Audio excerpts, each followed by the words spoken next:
please. Yeah, just to say welcome to the session. Florian is representing European Training Foundation, and it's great to have experience from neighboring countries. So thanks for coming, and let's go ahead.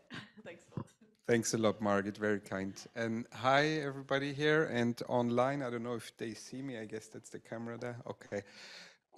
Very briefly, I'm Florian, and I want to tell you very briefly what's the European Training Foundation and what's the objectives of today.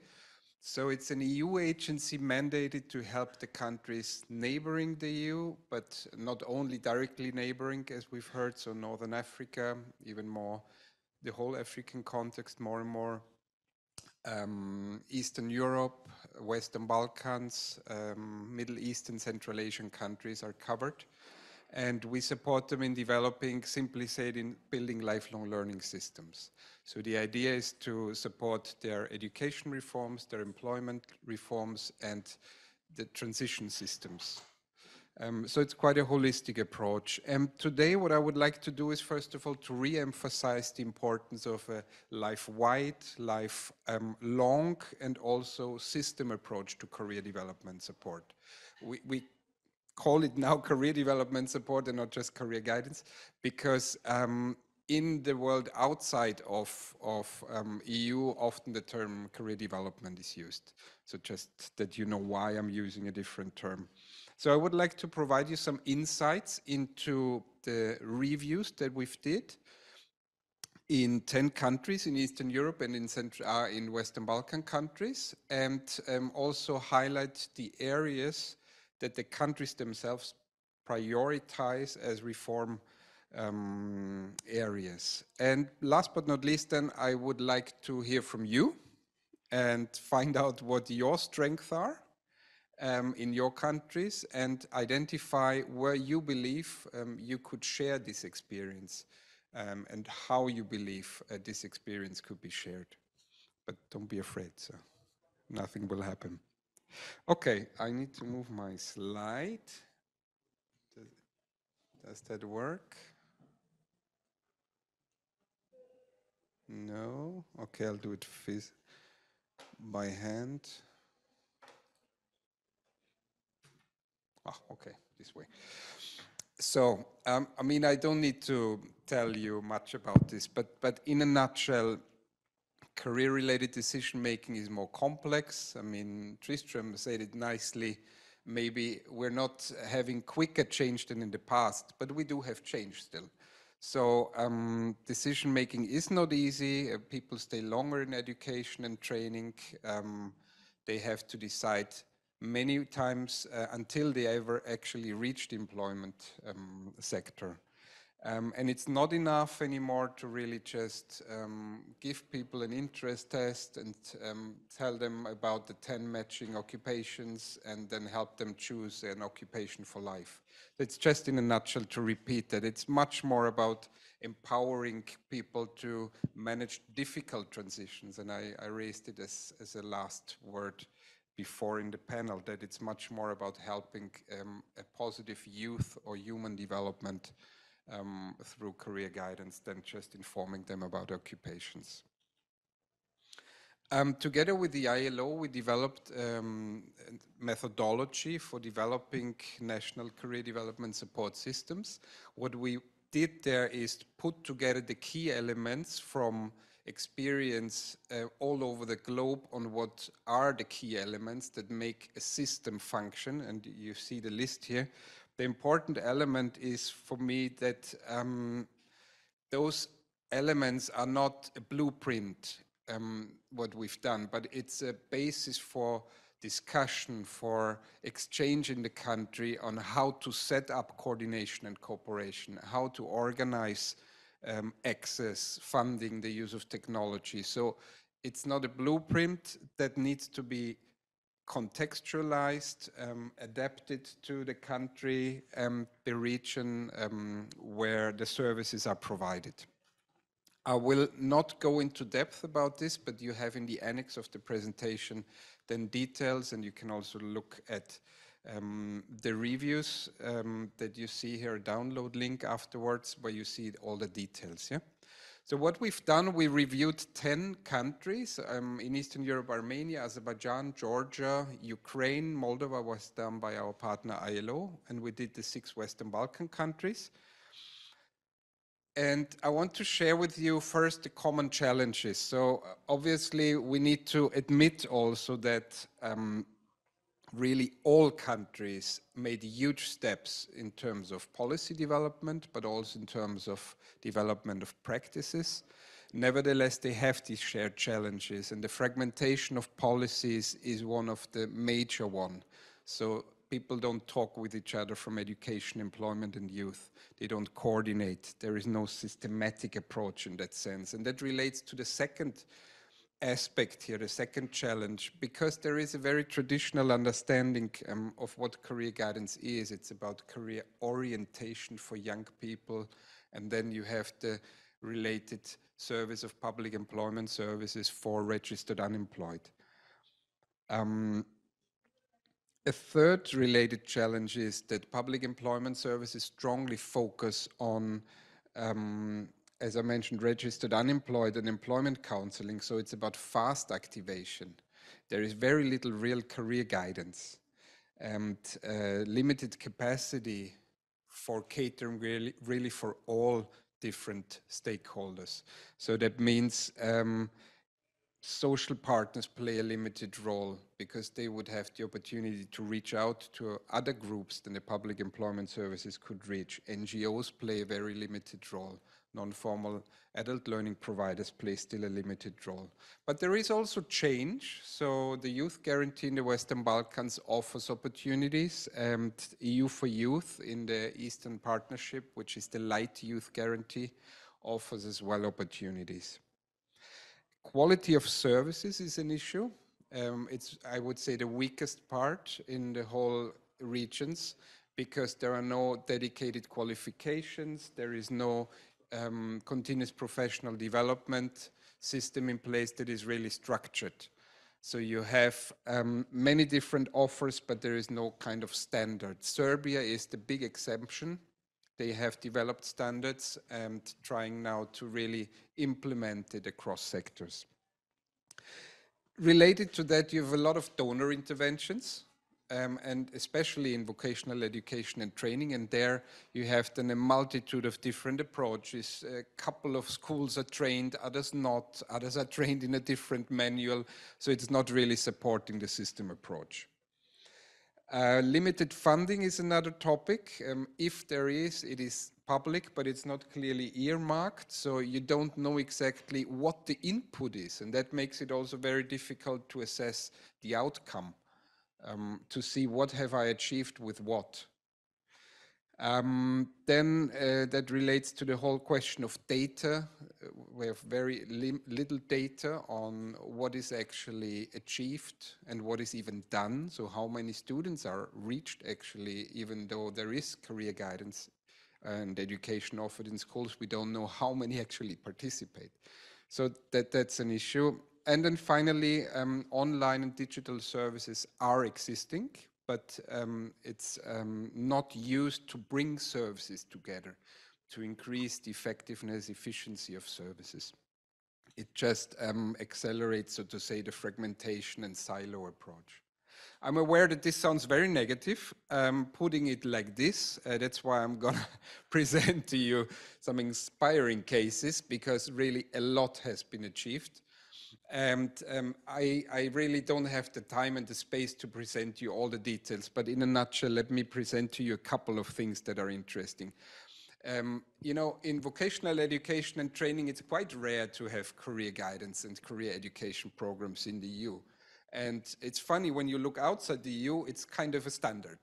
Yeah, everybody has it. Vocational education and training has it always. And Albania and Armenia are really nice practices where they have a career guidance unit or development unit, depending on the country, that really takes care of service provision, of bringing the various stakeholders internally, externally together. Serbia has a special focus on providing career guidance in dual VET, because that's a new scheme they just set up. Ukraine also has in 142 career in 142 career centers operating in vocational education and training centers. So that's quite impressive, I would say. Related to governance, Serbia has a strategy for career guidance counseling and an action plan. The action plan is outdated now, but still the strategy is still there, and it allows for multi-sector cooperation, and it's clearly coordinated by one lead ministry. So the structures are in place. It doesn't mean that everything works, but it's there, and that's a very good sign. Montenegro has a strategy for lifelong career guidance. It's the second one already, has a program for lifelong career guidance. Georgia has a law on employment promotion that arranges the whole area of interagency cooperation.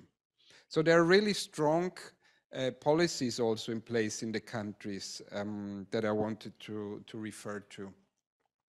Related to qualification and continuous professional development, Armenia again is an interesting example. Career Guidance and Capacity Development Center was established, and they really train, mentor practitioners that work in schools, help them develop tools, methodologies, do monitoring. So they have really a centralized mandate for quality assurance, and that's, I would say, really quite impressive. Obviously, it's not all working perfectly because of lack of funds, but it's just the funds that makes it difficult for them. I want to highlight again Ukraine because that's interesting. They have a National Academy of Sciences, a National Academy of Educational Sciences that do research on career guidance, and then that feeds then again into the educational programs for practitioners. So I like that they connect the research with the training and the program development and methodology development. And Albania is an interesting case also.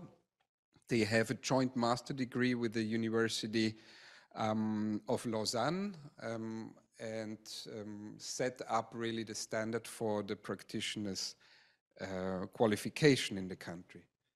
Regarding access, very important also to say that all countries really have career guidance in place, career education in formal education. Many start in primary, like Serbia, you see here, Ukraine again, very interesting, stems from an EU project. They integrated career guidance into the educational standards. Then for Armenia, you see training course standards, curricula centralized for formal education. So really, I have to say, there is a lot to look at. Regarding funding, Albania, Armenia again at the forefront. What I like about Armenia is they have really dedicated budget for one career guidance professional in each vet school. Which is really a big achievement. And they also, as you can see, have funds for training of practitioners and development of methodologies. Regarding quality assurance, I mentioned Serbia with the standards before. Georgia has standards for mainly public employment services, but also so-called authorization standards for vocational education and training and for higher education career guidance services. And Armenia, I mentioned already. No, but that's an interesting aspect because also the monitoring is really, and the evaluation is done in a very structured way in Armenia. It's twice a year. Work is followed up by this center that I mentioned before. There is a tracing of graduates ongoing, so it's really quite systematic. This just to add to the list of challenges before, that you don't only see the challenges. Last but not least, the use of ICT for career guidance.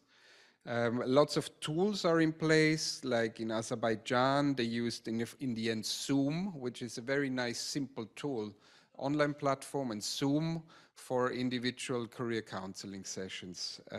Georgia has a labor market information platform that really brings together the data from various sources, which is quite exceptional outside of EU countries.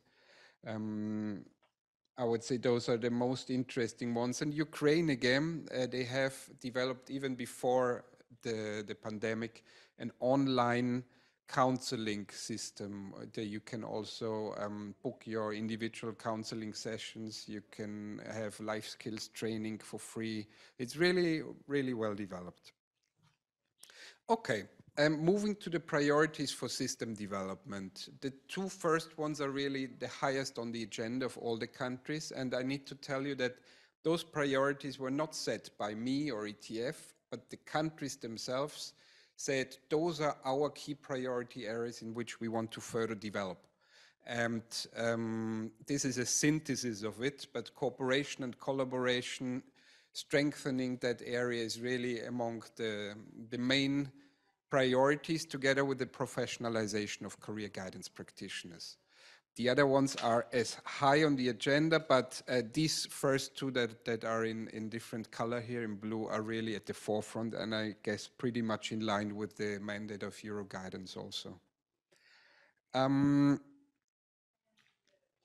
So I stop here. I don't know how long I was, but hopefully not too long and boring for you. So what I want to do now is to engage you a bit, as I mentioned before, and ask you about what is the strength in your country's policy and practice that you consider that makes sense to share with candidate countries, with other neighboring countries, so that they can learn from it. I will post now in the chat the link to a survey so that the participants online can participate, and I will hand you out nice post-its now, so that you can write in relation to these first two priority topics, cooperation and collaboration and professionalization. What are the strengths in your countries where you believe candidate countries in particular and others can learn from? Ah, that's nice, yeah. Okay. Do you have pens or do you need something? Yeah? Yeah, well, you can, I have enough. Let's give, just, if you prefer pink, you get pink. But I only have two in pink, no, three. No, you can use as many as you need and then we move on. Oops, sorry. Do you need pens? Yeah? Okay. Just think about the strength that, in terms of policy and practice in your country, that you believe that candidate countries and countries neighboring the EU could learn from. Where is the strong area in your country, in your practice, in your policy? Just take yourself 5 minutes.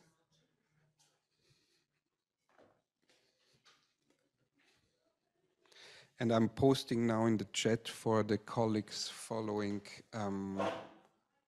online.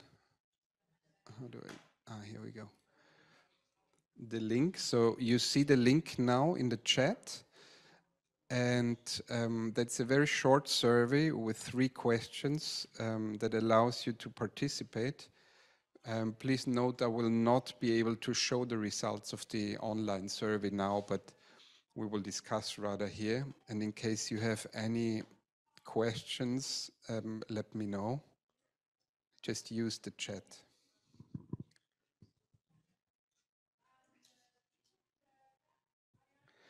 Please write also the country on your sticky card so that I know which country you refer to.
So if you're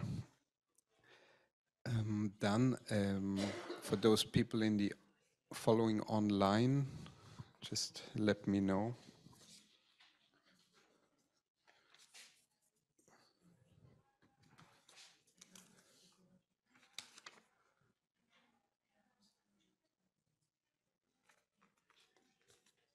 So we have a second question then about how people could learn from you. The first one is about what is your strength? What are the topics others can learn from you related to cooperation, coordination, and professionalization? And feel free to stick it there if you want, otherwise I collect it later.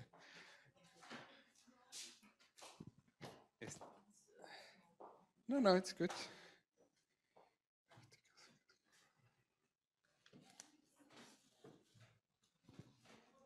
No, please stay. One for each. Okay, great, thanks. Great. Anything else you want me to put there?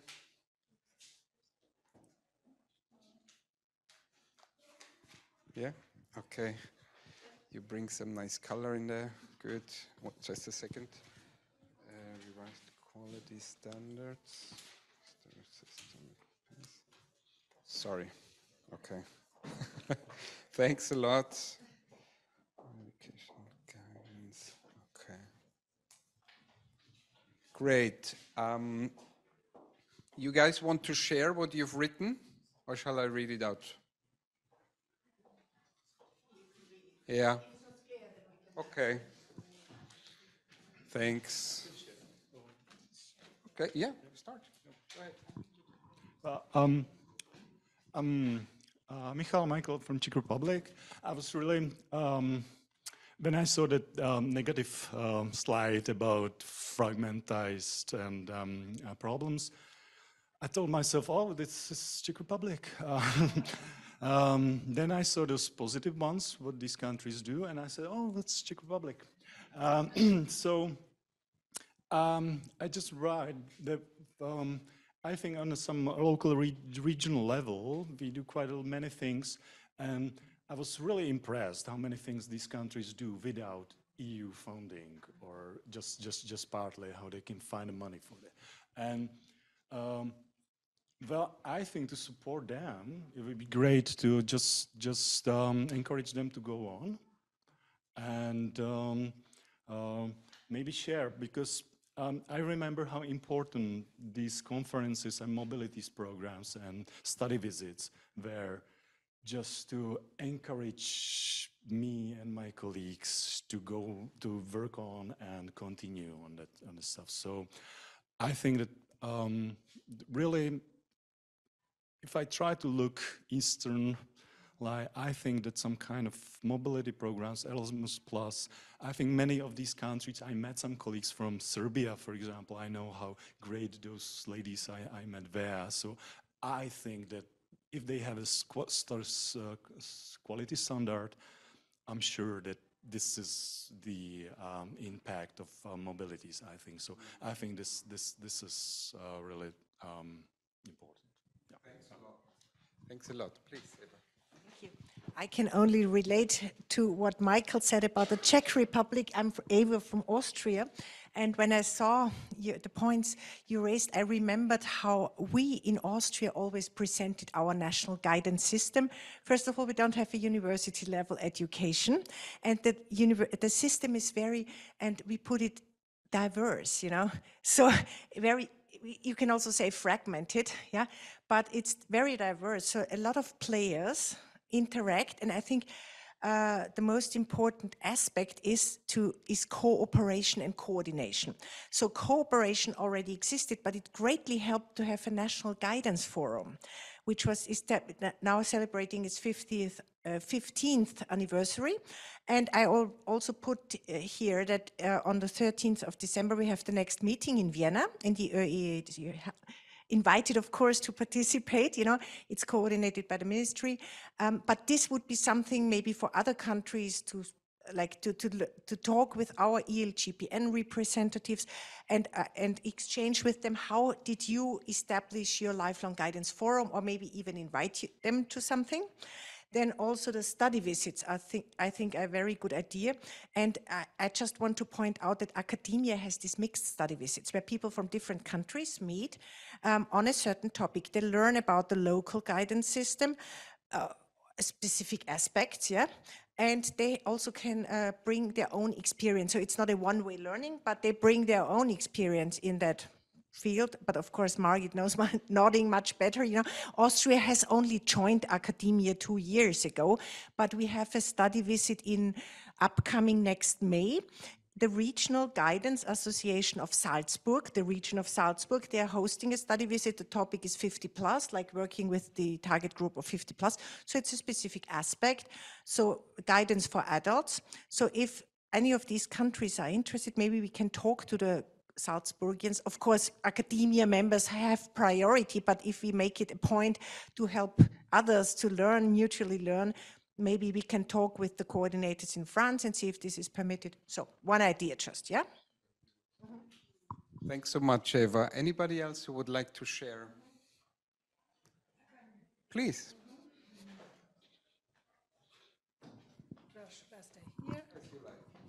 Maybe I go to the board because then I can read what I have written.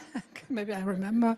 So, yeah, I mean, Eva just said or mentioned the National Guidance Forum, and I'm from Germany, the Euro Guidance Coordinator from Germany, and we also have a National Guidance Forum, and I can really admit that that is very helpful, and it can be a catalyst or facilitator, bring all the stakeholders together in your country, because also in Germany our guidance is kind of fragmented. It's very heterogeneous. You know, we have the employment sector, the education sector, and so many stakeholders. It's quite difficult, you know, to get a clear picture who is doing what. So, and that is one point what is helpful, no, just a second. And I have to say, just for regarding professionalization, I think, no, it's here the yellow part. I think what I could, or what other could learn from Germany is the well-developed career guidance system in the public employment service. I think that is really a good practice, I would say, in some way, because we have standards, we have quality standards, competence framework, and within the PES network, that's the next point of cooperation. I mean, we exchange our good practices and our kind of peer learning, bench learning, however you would call it, within the PES network, and we also do twinning projects with newcomers, with new countries. So, pardon? Cross-border? I don't know what you mean. Cross-border seminar in Germany next year. Yes. Could be. Yeah. I don't want to go in deep, maybe. Okay, that's for me. Excellent. Thanks so much. Any other comments? Fine. Please, Eva. Yeah, maybe just for me, maybe just that I agree with the others that many of these things that you had in your slides, they can be, applicable to most countries, I think. So it's not only those, yeah. Yeah, and it's also, there are always challenges to improve, you know, ourselves. I would just like to add to what Ilse Laura said, that the strength of the Euro Guidance Network is that we have so many different players. So just to mention Germany, they are in the PES, they are in the Bundesagentur. So we have different, then we have centers in the national agencies, Erasmus+. Yeah, so we learn from each other as well. Thanks a lot. You know, you wanted to add? Okay. The thing is, we have new candidate countries, as you're aware of. So this adds complexity, but also opportunities. Looking at Ukraine and Moldova, for example, they will have access to Erasmus Plus funding. They will be able to establish their own Euro Guidance office, etc., etc. Okay, thanks so much. I'm aware of the time, and I have one more question for you. Some of you answered that already, but let's nevertheless put it again. I'm interested in how you believe candidate countries and neighboring countries could learn from you. Some of you mentioned something, but can you host study visits? Can participants from those countries be part in trainings that you offer? Events like this one? And I have to be very frank here, it's often simply a question of funding for those countries. I mean, there are countries like Kazakhstan, they don't care. Turkey, they pay.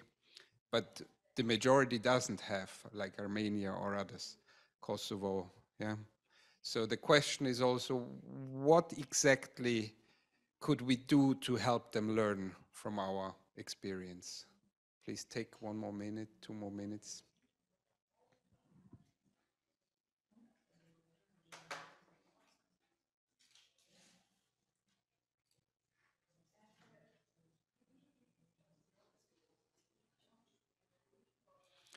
So I hope the participants following online could open the survey and participate. I'm not able to show the results now, but I'm thankful for those who participated.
Maybe also consider existing peer learning schemes that you use in your guidance between EU countries that might be transferred as a concept to partner countries outside the EU that could be used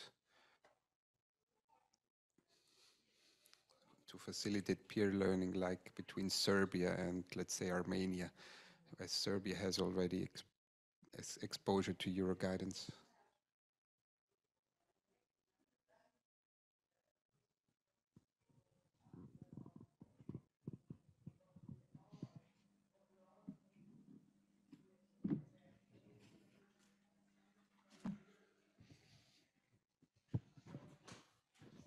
I make you work, I'm sorry for that.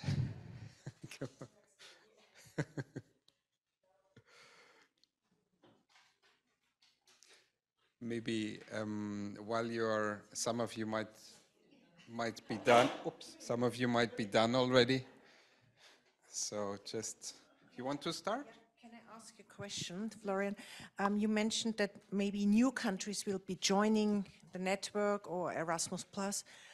We had the challenge that in the last contract period, we didn't know who would actually going to be to join. Yeah, there was on the list we had Bosnia-Herzegovina and I think Albania, and they were in the call, mentioned in the call, but we didn't get a clear response. Are they going to apply? Then we had to wait for the contracts to find out that they didn't apply. Yeah.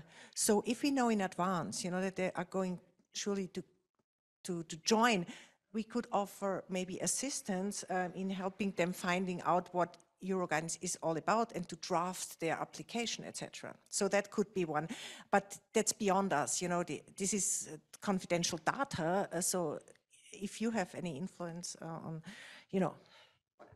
it's a very important point, and it's actually one we want to actively work with. So ETF is meeting with the European Commission on that topic and other topics, because the idea in the room is that we use Erasmus Plus funding much more for policy advice. So that would mean we work through the policy dialogue level with the EU delegation, the Commission, the countries, to bring such topics on the agenda. And then we know in advance if the country says, yes, we are ready to engage into setting up a Euro guidance office. So that's actually the plan, yeah. Yeah. Anybody who wants to share? Please. Not too many new ideas, but considering the lack of actual funding, then I thought that maybe if a promotion of the opportunities online could be clearly communicated to these countries. So, for example, the Euro guidance webinars or this conference or events like this could be made available. So it's you know, a matter of communication. And then regarding study visits, I believe this is individual negotiations where the whole group would be, for example, coming from from Albania to Estonia this way. That's planning. But regarding academia, the first option is that those who are already in Erasmus, they could join academia, and this would be an attractive selling point also for academia and for current partners in academia to expand the network. So it would be two-way exchange then, so that neighboring countries would host a visit and then send their practitioners to our countries. And yes, the final one was what Eva mentioned, the extension of the network.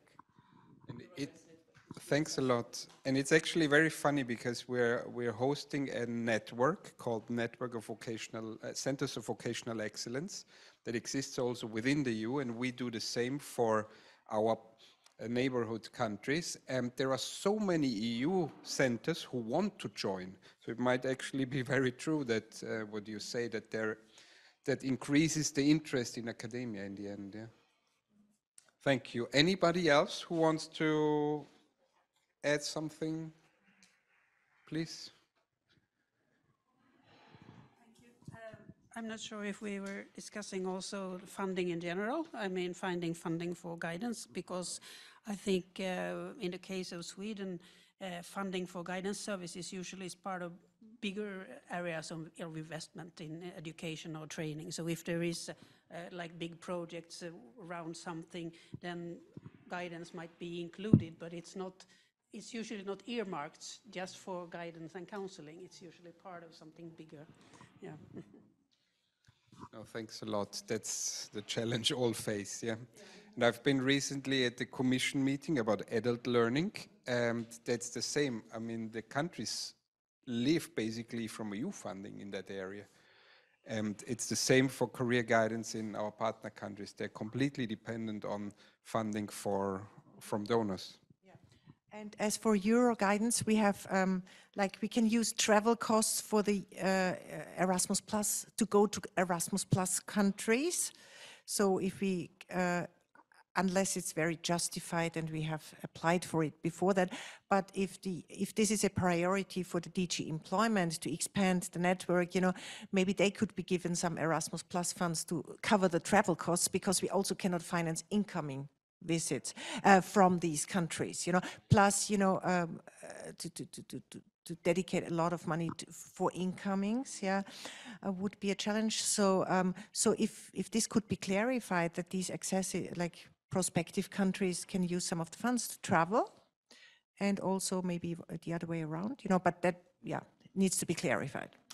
Now, there are schemes like in Eastern Europe, there's this program called EU for Youth, and that is also having a huge career guidance component, and through that funding is available for, you know, study visits. That's exactly the idea, peer learning.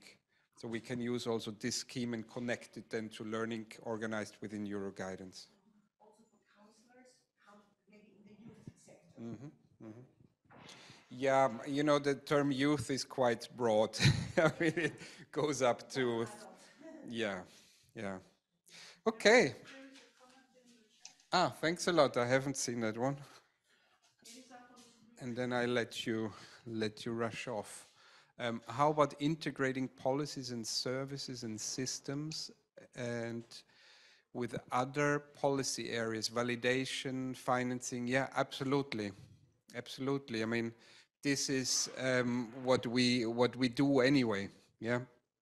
But the trouble is there is always not enough money, and if you want to, you know, take something out, the first thing is guidance, unfortunately, and then you focus just on other areas. I can say something more. I don't know if you can hear me. Cynthia, hi, Yeah, great. that was my comment.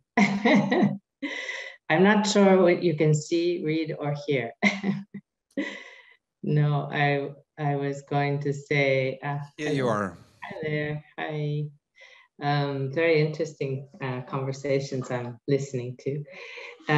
No, I was just wondering about in terms of system priorities, you know, how much everyone thinks that this is a priority, you know, integrated policies and services. So not only, you know, within guidance across sectors and so on, but also, you know, integrating guidance together with validation, skills assessment, financing. As you know, Florian, we're working on this project at ZFUP. So we're looking at, well, actually all across Europe, a number of cases where this is happening. And actually, you know, in a sense, it's a kind of cost-saving measure on the one hand. Well, there are different ways of justifying it, but it can be, you know, combining efforts and having, you know, one-stop shops or you know, single access points where actually career guidance is an umbrella for this.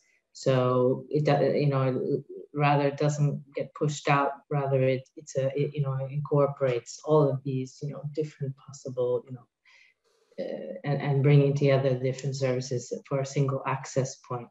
I was wondering what everyone thinks, if it's a, you know, a priority or if it's something you see in the countries you work with, Florian. Thanks a lot, Cynthia. Final word.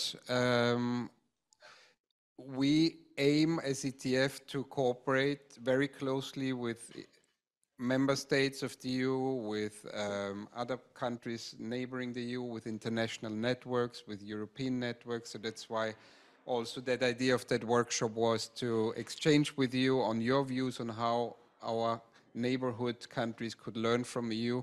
So thanks a million for the time you spent and for sharing your ideas. And let's stay in touch on that. Thanks a lot. Enjoy your poster session. And bye, Cynthia. Bye, Florian.